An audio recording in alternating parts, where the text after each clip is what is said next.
The Lintz Green Station Murder, an unsolved true crime mystery. An isolated railway station is the scene of one of Britain's most mysterious unsolved murders.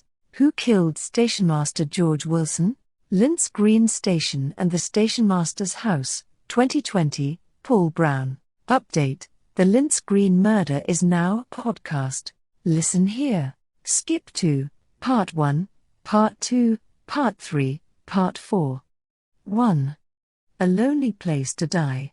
The last train arrived at Lintz Green Station at 10:42 p.m., 10 minutes later than scheduled. Lintz Green was a quiet rural station, midway between Newcastle upon Tyne and Consett on the now defunct Consett branch of the North Eastern Railway in the north of England.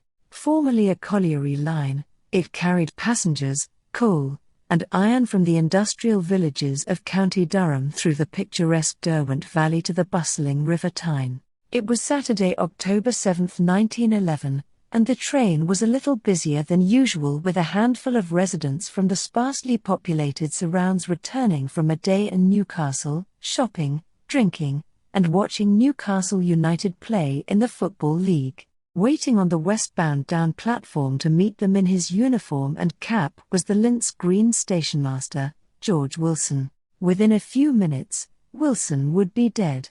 59-year-old Wilson was a widower who lived with his daughter in the stationmaster's house, which stood alone behind the booking office on the eastbound up platform. The station was surrounded by woodland, and the only other houses within shouting distance were a handful of platelayers' cottages past the down platform. By day, Lintz Green Station was a charming English countryside location, but by night, it was an isolated and lonely place. Wilson met the last train and watched the passengers disembark with the station's booking clerk, Fred White, and its porter, Thomas Routledge. Wilson and White collected the passengers' tickets, and Routledge boarded the train to go home. Routledge lived in Gateshead and would ride the train up to Consett, then remain on board for the non-stop return journey back to the depot.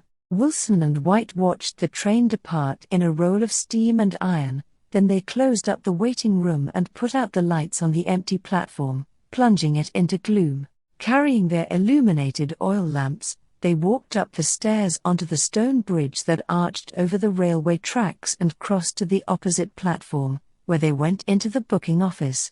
Wilson laid his tickets on the bench, reminded White to close the platform gate, and said, "Good night." Then Wilson left the office and walked with his lamp through the garden gate toward his house. Wilson's daughter Bertha had left a candle burning in the stairwell window to help her father find his way in the dark.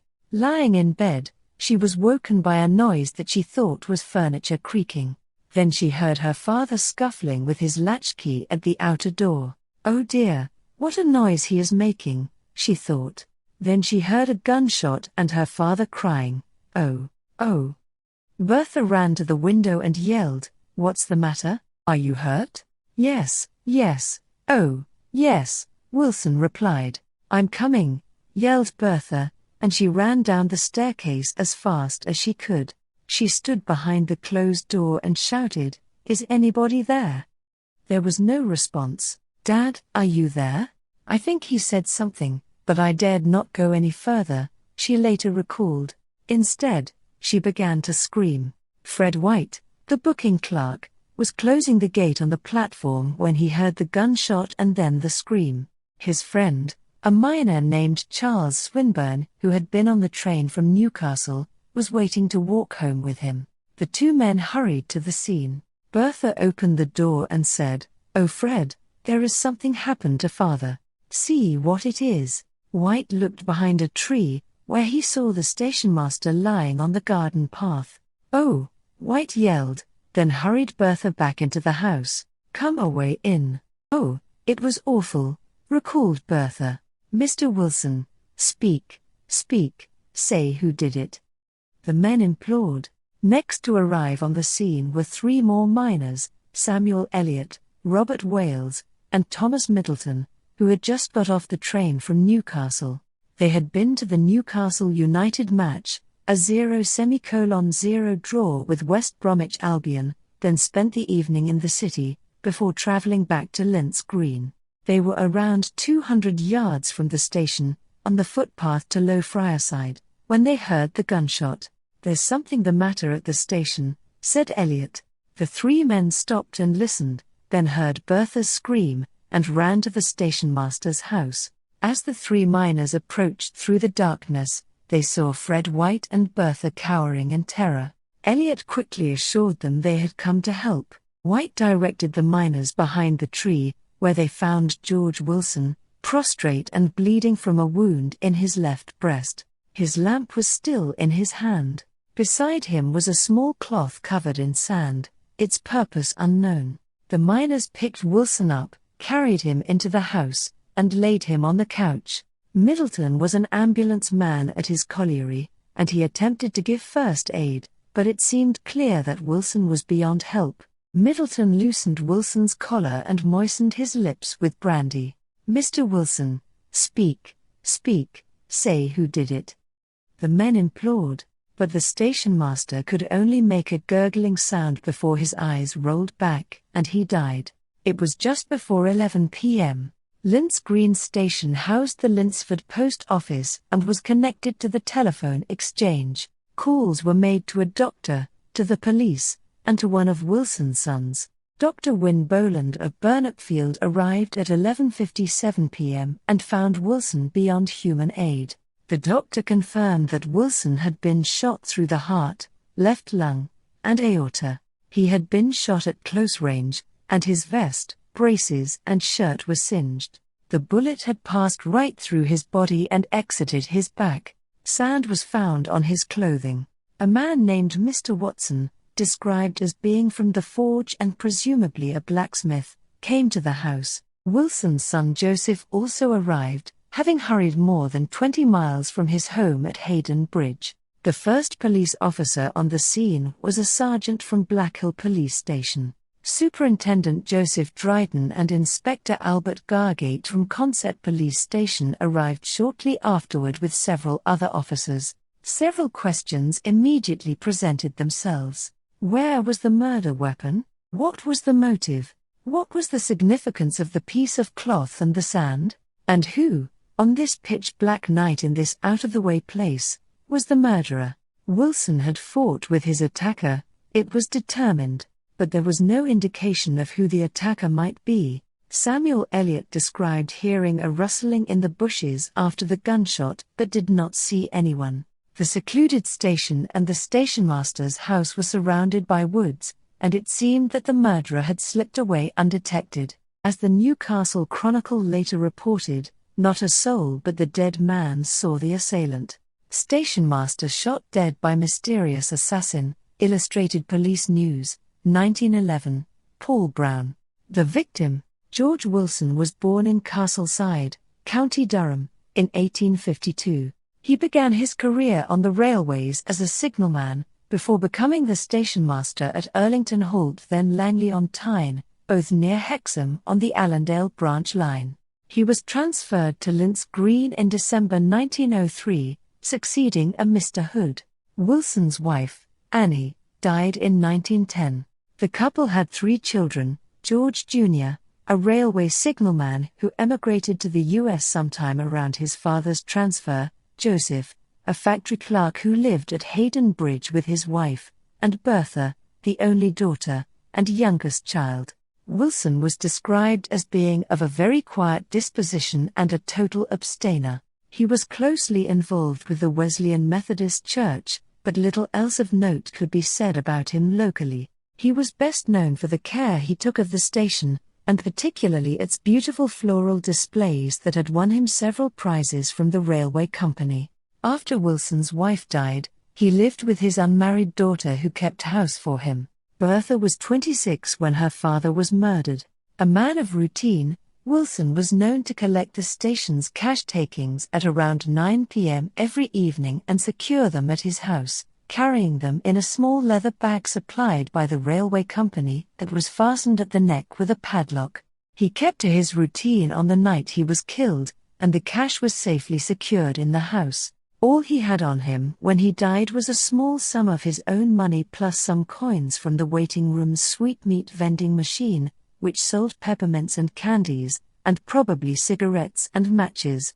This money was not taken, but the motive was still supposed to be robbery. The attack was seemingly the work of someone with a knowledge of the station master, and his methods from day to day, surmised the Northern Daily Mail. It seems to be tolerably clear that the assailant had designs upon the bag and its contents. Equally probable is that the person who did the deed had resolved to shoot Mr. Wilson first and then snatch the bag and decamp in the darkness. He accomplished the first part of the plot but was thwarted in the second. Some early reports of the murder, including one in the lurid Illustrated Police News, wrongly named the victim as Joseph Wilson, and this mistake was repeated by several subsequent sources.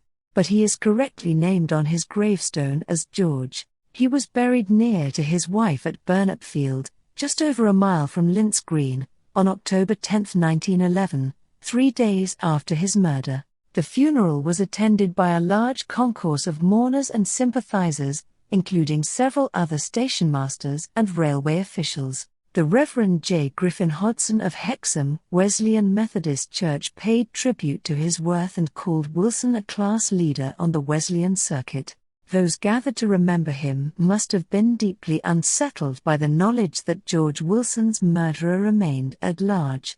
Lintz Green Station with Station Master's house visible behind office and waiting room, postcard circa 1910, Paul Brown. 2. A flawed investigation. Police officers searched the garden of the station master's house by the light of their oil lamps and then the rising sun. George Wilson had been shot through the heart and died almost instantly. His assassin had disappeared under cover of darkness into the woodlands that surrounded Lintz Green Station. On the pitch-black night of October 7, 1911, the peace of this quiet English countryside railway station had been forever disturbed. A bullet, quite flattened, was found near to the doorstep. It had passed through Wilson's body, struck the wall of the house, and ricocheted onto the ground. It was identified as having been fired from a revolver of large caliber. Prior to the Great War, revolvers were not common in Britain, although they could be purchased with a license from certain gunsmiths.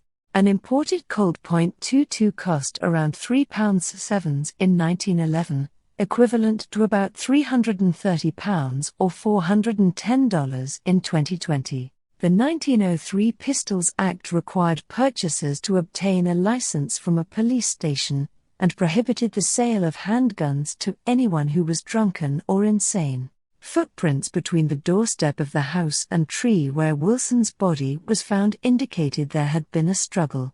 A small cloth found next to Wilson was described as a piece of linen or cotton, thought to be from a pillowcase, with a knot tied in the middle and strings at each end. Police determined that the attacker had attempted to use it as a gag, although it might also have been used as a face mask to hide the attacker's identity. Sand was found on the small cloth and on Wilson's clothing. The sand had likely been thrown in Wilson's face to disorientate or temporarily blind him. By the morning, the search had expanded beyond the house and garden and into the woodland.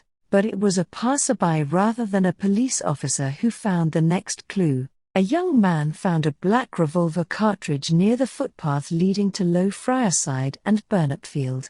This was the footpath the three miners, Samuel Elliott, Robert Middleton, and Robert Wales, were walking along when they heard the gunshot. Elliott had also heard a rustling in the bushes. Police began to search for the gun, which they speculated had been thrown into the nearby River Derwent. The police also searched the station's booking office. At night, the office was illuminated by 3 lamps, and it was noted that anyone could see into the office through gaps in the shutters without necessarily being seen themselves. Perhaps crucially, it was revealed that the office had been burgled 3 times in recent memory, and the station master's house had also been broken into. So this was not the first crime at Lintz Green. Later that morning, a message was issued to all police stations in County Durham. Mr. Wilson, stationmaster at Lintz Green, was murdered last night at 11 o'clock. The motive was undoubtedly robbery, as a cloth gag to be placed over the mouth was found close to where the body was lying. He was shot through the heart. 2 tickets were taken out for Lintz Green from Elsick Station. The party are expected to have come from Newcastle District. Elsick is a suburb to the west of Newcastle upon Tyne. While several passengers had travelled from Newcastle city centre to Lintz Green on the day of the murder, it must have been considered unusual for 2 of them to have travelled from Elsick. However, Elsick Station was located next to the huge Armstrong factory, which employed thousands of workers.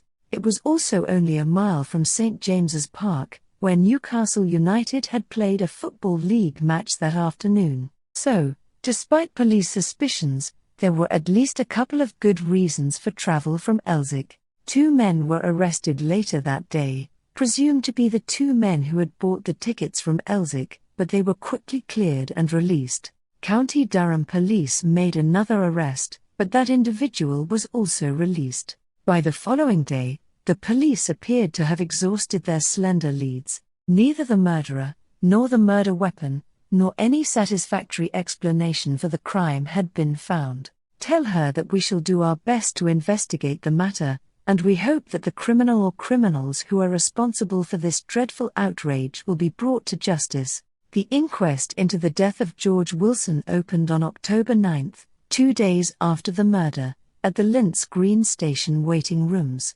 Coroner John Graham, chairing the inquest, gave a speech sympathizing with the local community, saying that it must have been a terrible shock to learn of such a tragedy. He acknowledged that many of those present at the inquiry would have known Wilson very well. "I have known him ever since he came to Lintz Green Station," said Graham, "and particularly, I have noticed how fond he was of his garden, at least of flowers and ornamenting his station." Evidence of Wilson's identity was given by his uncle Thomas Shotton, a retired railway inspector from Shotley Bridge. Graham asked Shotton how Wilson's daughter Bertha was coping. "She is keeping up very well and is better than she was yesterday," said Shotton.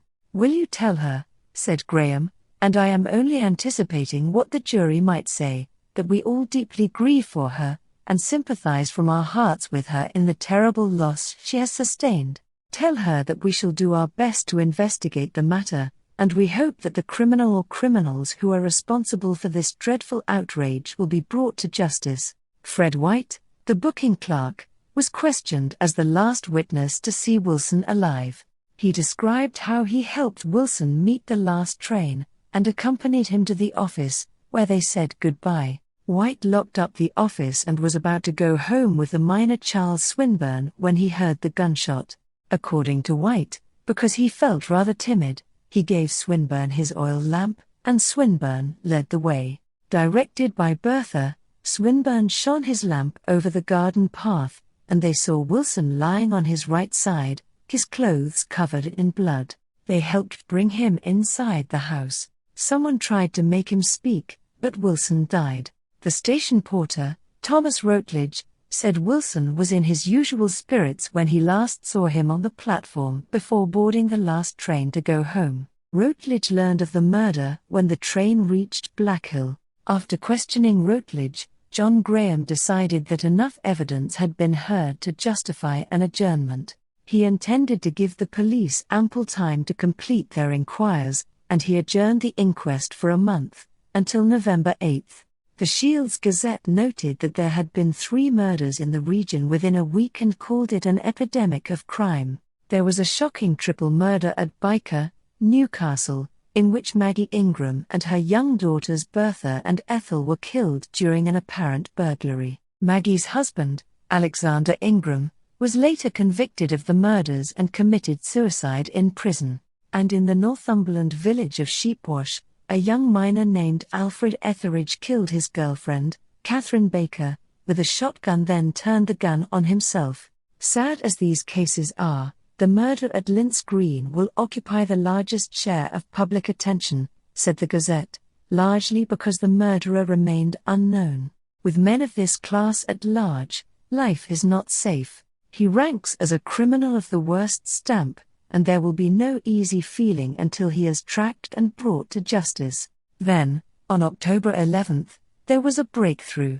Inspector Gargate of County Durham Police and Inspector Tate of Newcastle City Police arrested a young man in Newcastle on suspicion of being involved with the Lintz Green murder. The man was detained at Newcastle Central Police Station overnight. He was described as having a knowledge of the workings of the railway station and was unable to account for his whereabouts on the night of the murder. His name was Samuel Atkinson. Lintz Green map, circa 1911, where X marks the murder scene, Paul Brown. The crime scene. Lintz Green Station opened in 1867, initially to serve the local collieries and industrial villages. There were 3 collieries within a mile of the station: Lintz Colliery, which was on the way to Burnopfield, plus Garesfield, and Victoria Garesfield. There was also an important paper mill at Lintsford, at the top of Lintz Green Lane. Lintz Green itself, around 500 metres south of the station, comprised just one residence, the Grand Lintz Green House, built in 1826 and preserved today as a Grade II listed building. The unusual Lintz is said to be a derivation of link, meaning rising ground or ridge, with the Z affected by an early settlement of German sword makers. According to Victorian chronicler Ennius Mackenzie, during the Middle Ages the place gave its name to landowner Thomas de Lindsay, who in 1352 had the land confiscated after fleeing for felony. In 1911, Lintz Green was part of County Durham, which is why the murder investigation was led by Durham County Police. It is now part of the Metropolitan Borough of Gateshead in the county of Tyne and Wear. Lintz Green is the prettiest station on the branch, said the Sunderland Echo in its reporting of the murder. This was in large part due to George Wilson's prize-winning floral arrangements, which sprouted from plant pots along the length of the platforms and hung from the eaves of the station buildings. But it was also due to the station's location in the picturesque Derwent Valley, carved by the River Derwent, which flows from its source near Blanchland, Northumberland, for 35 miles into the River Tyne. The station represented a picture postcard scene, and picture postcards of the station were actually produced and sold. The station's 2 platforms, each with neat picket fences and brick-chimneyed waiting rooms, were connected by the stone arch bridge that carried Lintz Green Road over the railway line. The bridge was accessed by stone steps at the end of each platform, with wrought iron railings and stiles. The stationmaster's house was the only dwelling on the north side of the railway line. It was a compact and unusual 3-story brick building with arched round-top windows and a mansard roof with 2 large chimneys. The small garden, as well tended as the station, was fenced by wooden palings. At the end of the garden path, a wicket gate opened outward onto the station platform. On the south side of the station, there were 5 platelayers' cottages, which housed railway trackmen. To the north was Cockshot Wood, then Fogosburn Wood, then the River Derwent. To the east was Priestfield Wood. Footpaths through the woods led to the hamlet of Low Friarside and the village of Burnopfield. Newspapers also described the station as isolated and remote, and its rural location, surrounded by woodland and very few houses, made it difficult to trace the murderer.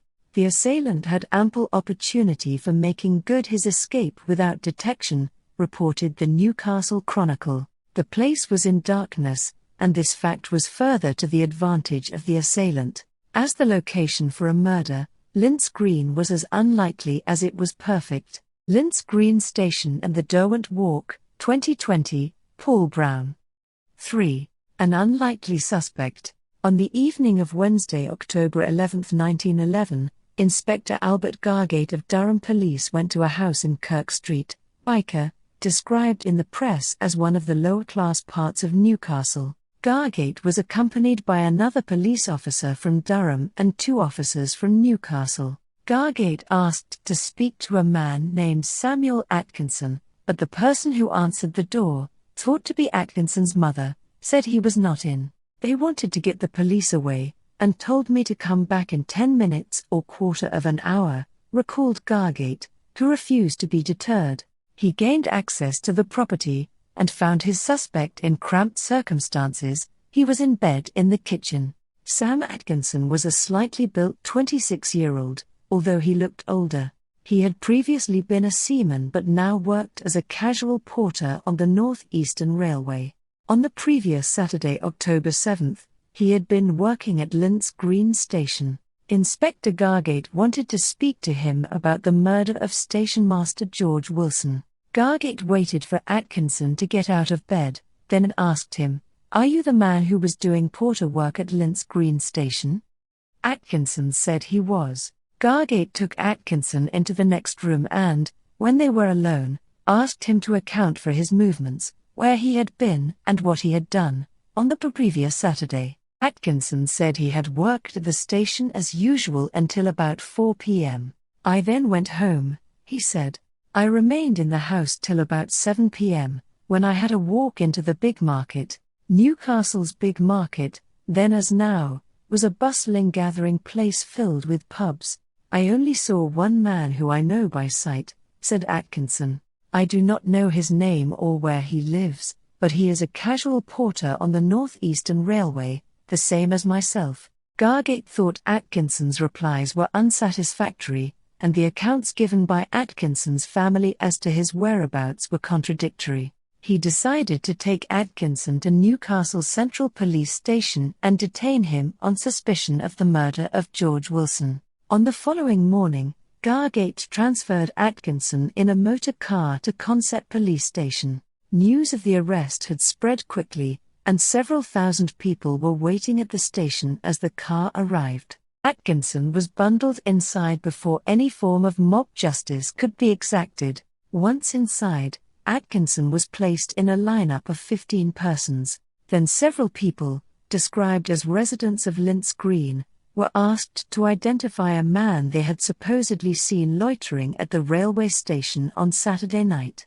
Afterward, Superintendent Joseph Dryden, who was effectively in charge of the investigation, made a statement. Dryden said Atkinson had been employed at Lintz Green Station for several months. On the day of the murder, he finished his shift at 3:45 p.m. and left the station for his home in Newcastle. However, he was seen on the platform at a later hour, and was there at just about the time the last train arrived. Dryden said 2 witnesses had identified Atkinson as being the man they saw at the station that night. Dryden's statement raised several questions.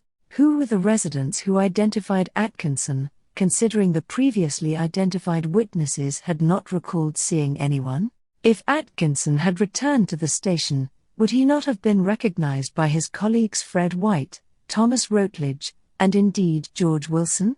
Was there any evidence to link Atkinson to the crime, other than an inability to confirm his presence at Newcastle's hectic big market? Nevertheless, that evening Sam Atkinson was placed in front of a magistrate's court and charged with killing and slaying George Wilson. "Oh, not that," Atkinson cried. Asked if he had any objection to being remanded in custody, Atkinson said, "I do not think it should be so. I have done no harm. I cannot see why I should be remanded.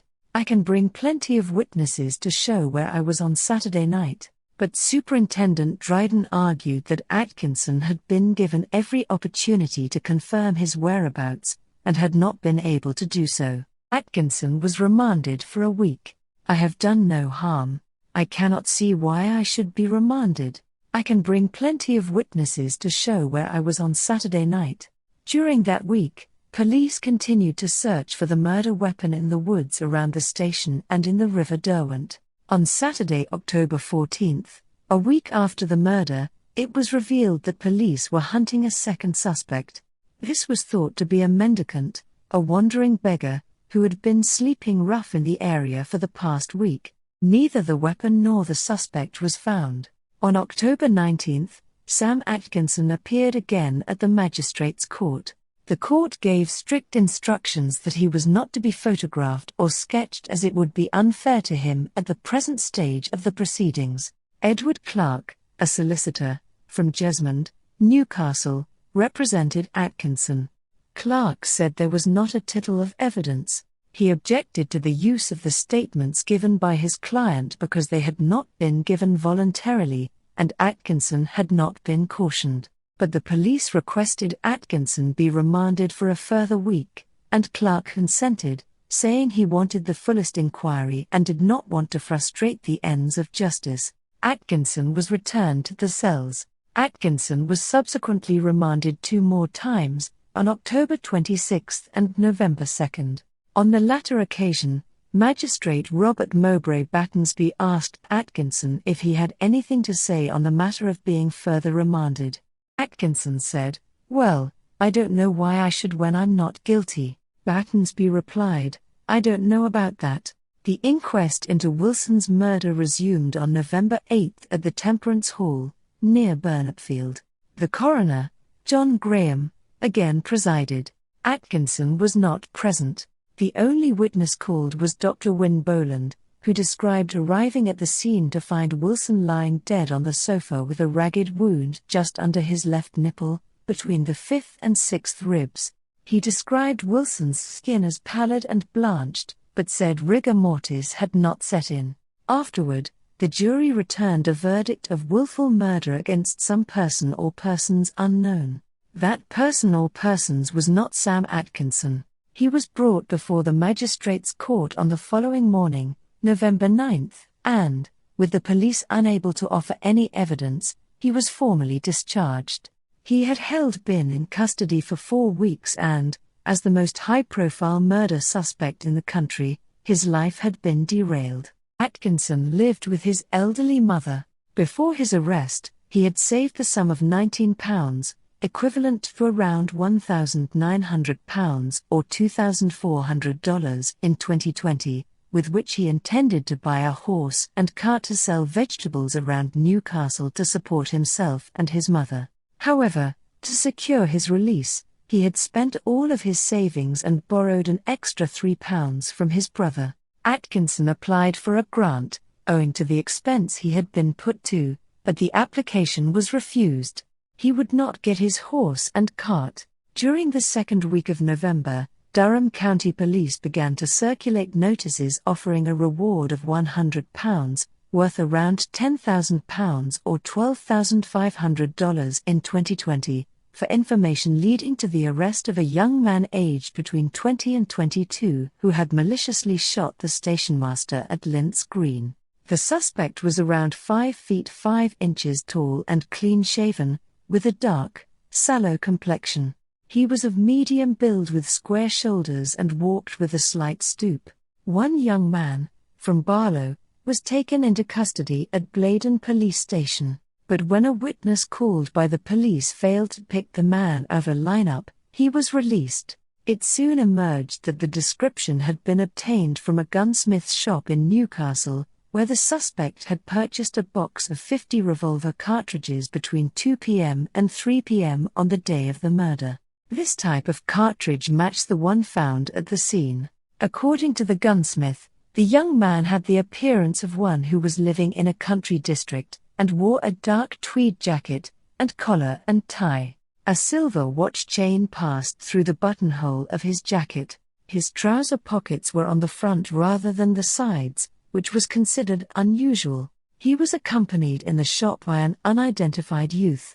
The police also sought information regarding the cloth found at the scene. Now identified as a piece of an ordinary cotton pillowcase, it was very dirty, and had been much used without washing for a long time.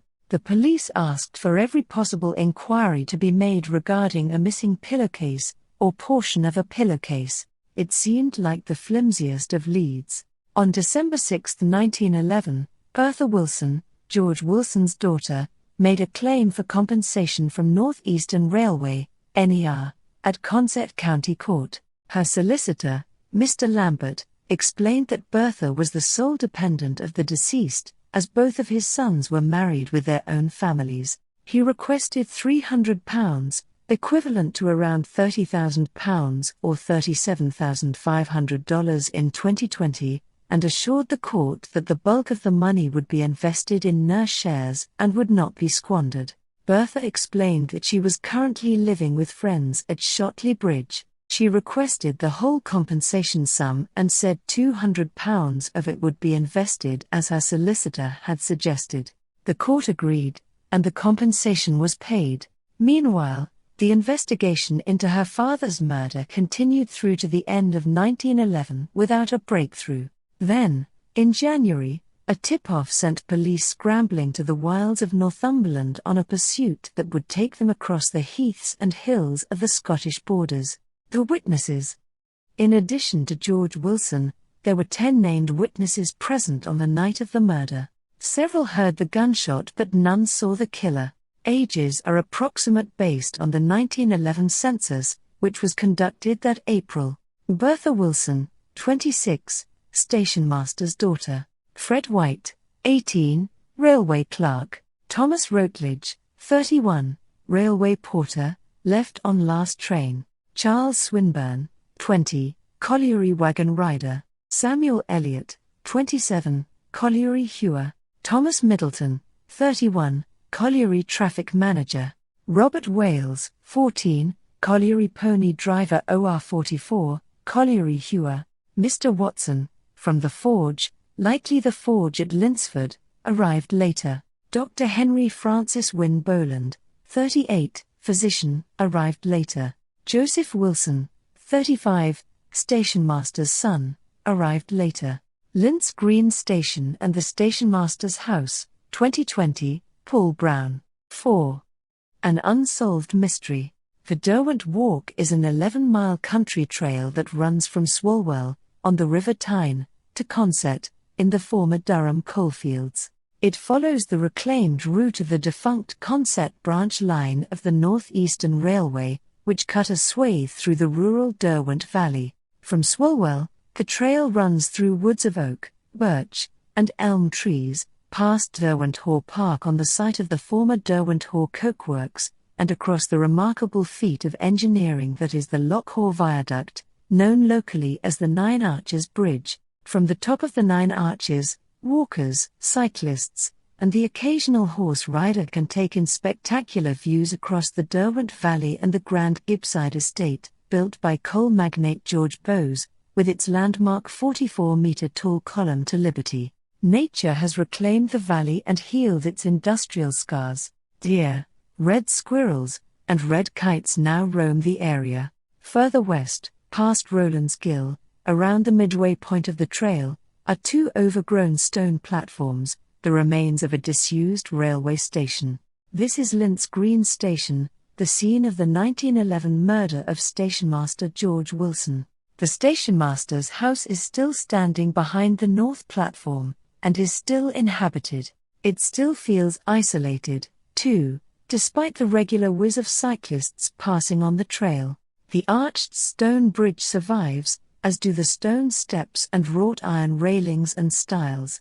It's possible to walk from the south platform up the steps and through the stile onto the bridge, then across and down onto the north platform, just as George Wilson did on the night of his murder. The house's current owners are still maintaining the garden where he took his last breath. By the end of 1911, Wilson's murder remained unsolved. But on January 12, 1912, police received a tip that a man fitting the description of their suspect was working at Blackster Quarry near Otterburn, Northumberland. An officer was dispatched to interview him, but by the time he arrived, the man had fled.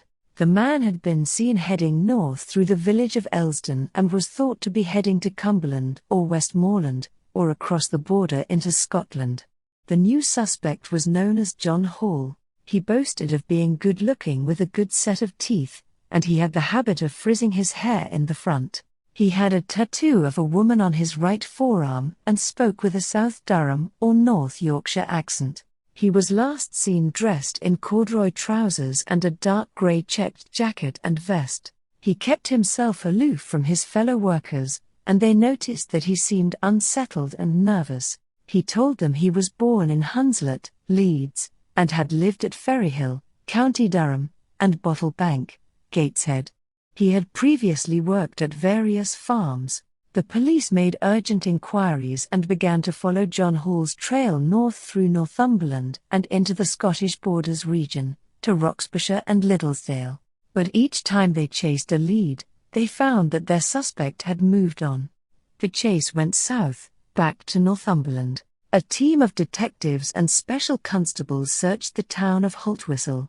Then, on February 27, a policeman spotted the suspect and pursued him along Hadrian's Wall, the ancient Roman frontier defense, to sowing shields.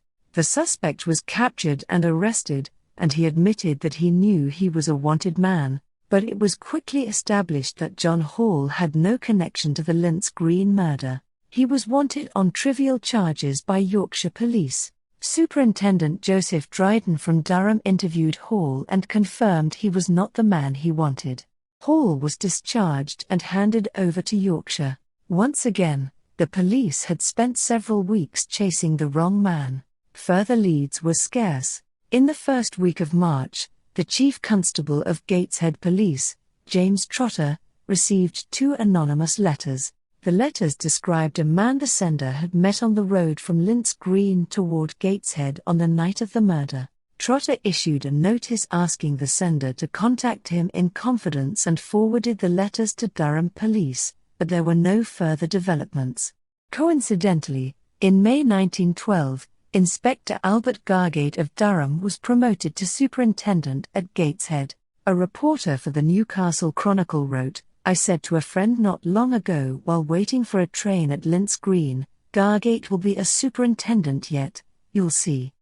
Suggesting that the promotion was connected to his profile-raising connection to the George Wilson murder, despite it remaining unsolved. Toward the end of 1912, in late November, a man was arrested in Sheermore, North Tyneside. He had pledged some goods that could apparently be linked to the Lintz Green murder with a pawnbroker in North Shields. But nothing came from the arrest. There were reports of a further arrest in February 1914, but again no further developments. The next apparent breakthrough came in 1915, during the early months of the Great War. The latest suspect was Philip May, a soldier with the Northumberland Fusiliers Regiment of the British Army. He was arrested in Darlington on March 24, 1915, and appeared in his khaki uniform at a special court in Consett later that evening, where he was charged with the willful murder of George Wilson. Superintendent Dryden said May had been taken into custody after making a statement to his superior officer in which he confessed to the killing. But May denied any knowledge of the murder. "I know as much about it as that piece of paper," he said, pointing to a document on the magistrate's desk. "I know nothing about it. I might have been in prison at the time." "Have you a bad memory?" asked the magistrate. "No, but I have had some cuts upon the head," said May. "Do you belong to the neighborhood?" "No, I belong to Gateshead," said May. "This is the very first time I have been up here." May was remanded to Durham jail to allow police to investigate the matter. A week later, he was discharged for lack of evidence. He was handed over to the military police regarding a separate offense under the Army Act. May, it seemed, was a troublemaker but not a murderer. In July 1915, May and fellow Northumberland Fusilier John Hannay were charged with being drunk and disorderly and assaulting 2 police constables in Gateshead. Both men were jailed for a month for the drunk and disorderly charge and 5 months for the assault, and would serve 6 months each in total. The Lintz Green murder must, therefore, remain an unsolved mystery. The Lintz Green station murder became a cold case, but it was not entirely forgotten. In September 1927, 16 years after the murder, another anonymous letter was received, this time by Scotland Yard in London. The sender claimed that a man who lived at a given address in Pollokshaws, Glasgow, could throw fresh light on the crime. Scotland Yard passed the matter to Glasgow Police's Queen's Park Division, which sent detectives to interview the man. Afterward, Glasgow informed Scotland Yard that the man knew nothing whatsoever about the murder. He was employed in Scotland at the time of the killing, and had never been to the north of England. As the Scottish Sunday Post commented, the Lintz Green murder must, therefore, remain an unsolved mystery. The case was recalled by the press again in 1933, following the death of former Superintendent Joseph Dryden, who had retired from the force 8 years earlier. The Northern Daily Mail reflected on how Dryden and his men had interviewed a large number of people and taken many statements, without success. Dryden's death effectively ended police and media interest in the Lintz Green murder. Ultimately, Dryden and his men failed to solve the crime. Their investigation was flawed. They had jumped to hasty conclusions and pursued weak theories and wrong suspects with little or no evidence. But they had very little evidence to go on. During the pre-war era, the public might have expected crimes to be solved in a relatively straightforward manner with Sherlock Holmes-style powers of deduction. But true crimes did not always fit into popular narratives. The police had no direct witness, no murder weapon, and no clear motive. The murderer had slipped away on that dark night into the woods and into anonymity. The murder did, latterly, make a connection with Sherlock Holmes. In 2017, author Paul Ashton published The Practical Handbook of Bee Culture, as written by Holmes about his beekeeping and final investigations, and mentioned in Arthur Conan Doyle's 1917 Holmes story His Last Beau. In Ashton's book, Holmes declines the request of the Consett police to investigate the murder of George Wilson. "My health will not allow me to go to Durham at the moment," he writes, "and anyway, the trail is cold." Holmes writes of the arrest and release of prime suspect Sam Atkinson, and says the police have closed their investigation for reasons they have not disclosed. Even fiction's greatest detective could not solve the Lintz Green murder. Today, the overgrown remains of Lintz Green Station remain as a reminder of the Northeastern Railway and its era of steam and coal. George Wilson is remembered, too, even if his story is not widely recalled. Locals know the station master's house as the murder house, but few who hike or cycle past know its full history. One of the platelayers' cottages on the other side of the station is now an Airbnb. And Lintz Green makes for a charming English countryside vacation spot, perhaps until night falls and isolation closes in, evoking thoughts of dark events on a black night back in 1911. Skip to Part 1, Part 2, Part 3, Part 4. This story is also available as an e-book on Amazon Kindle and PDF download. This is a work of non-fiction. Everything in quotations comes from historical documents. Sources: Part 1, Newcastle Chronicle, Northern Daily Mail, Sunderland Echo, North East Daily Gazette, Shields Gazette, Daily Telegraph, Illustrated Police News, UK Census, Durham County Records. Part 2, Northern Daily Mail, North East Daily Gazette, Shields Gazette, Daily Telegraph, Ennius Mackenzie's Historical View of the County of Durham, 1834, Alan Moore's Place Names of Northumberland, 1920. Part 3, Northern Daily Mail, Shields Gazette, Sunderland Echo, Shields Daily News, Justice, UK Census 1911. Part 4, Northern Daily Mail, Northern Daily Gazette, Blythe News, Shields Daily News, Newcastle Chronicle, Newcastle Journal, Dundee Courier, Sunday Post, Practical Handbook of Bee Culture. A full list of sources can be found in the e-book. Paul Brown. All rights reserved. Agent, Richard Pike at C&W. Update, the Lintz Green murder is now a podcast. Listen here. Thanks for reading. The best way to support my writing and help me write more is to share it with friends and followers. You can also sign up for my newsletter